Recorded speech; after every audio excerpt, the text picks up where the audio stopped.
నాగర్ కర్నూలు జిల్లా వెల్దండ మండల కేంద్రంలోని జాతీయ రహదారిపై బీఆర్ఎస్ పార్టీ నాయకులు ధర్నా నిర్వహించారు.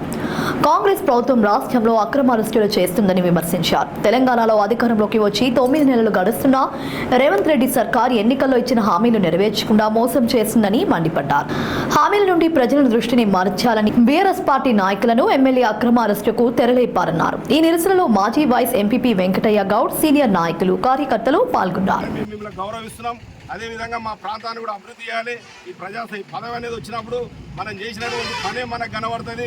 ఈనాడు మీరు నల్గొండలో ఉన్నటువంటి నాయకులు ఏ రకంగా చేస్తారు, మహబూబ్నగర్ నాయకులు ఏ రకంగా చేస్తారు, దాన్ని దృష్టిలో పెట్టుకొని ఈ ప్రాంతాన్ని అభివృద్ధి చేసి ప్రజాస్వామ్యాన్ని కాపాడాలని ఈ ప్రజాస్వామ్యబద్ధంగా అందరి తరఫున కోరుతున్నాం. ఇదే రకంగా కొనసాగిస్తే దీన్ని కూడా కంటిన్యూ చేసే మన రాష్ట్రం అదొకటైతే. దయచేసి నాయకులారా, ఈ పదవులు ఎవరికి శాశ్వతం కాదు, పదవులు వస్తుంటాయి పోతుంటాయి. ప్రజాస్వామ్యాన్ని రక్షించి అభివృద్ధి చేయాలని కోరుకుంటాం. అదేవిధంగా ఇప్పుడే రైతులు చెప్తున్నారు, పాడి రైతులు వాళ్ళు విజయ డైరీకి పాలు పోసారు, ఇంతవరకు వాళ్ళకి బిల్లులు లేవు. వాళ్ళు ఇంతకుముందు రైతు బంధు లేదు, పెట్టుబడి సహాయం లేదు. ఇవన్నీ రైతులు నానా బీభత్సం పడుతున్నారు. మీరు అప్పులు తెచ్చుకొని చేస్తున్నారు. ఇప్పుడు ఎందుకంటే రైతులలో మీరు ఆధార్ కార్డు నెంబర్లు పెట్టి వాళ్ళు జిరాక్స్ల చుట్టూ బ్యాంకుల చుట్టూ పనిచేయలేక ఇబ్బంది పడుతున్నారు. దీని మీద దృష్టి పెట్టాలని నేను పెద్దలు రేవంత్ రెడ్డి గారిని, సీఎం గారిని కోరుతున్నా. ఎందుకంటే రైతుల ఉసురు మంచిది కాదు.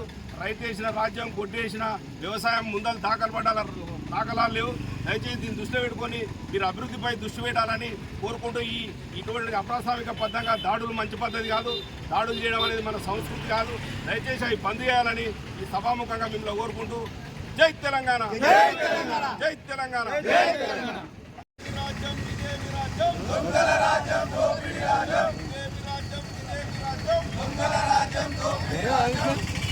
దూరం అవుతారుగా.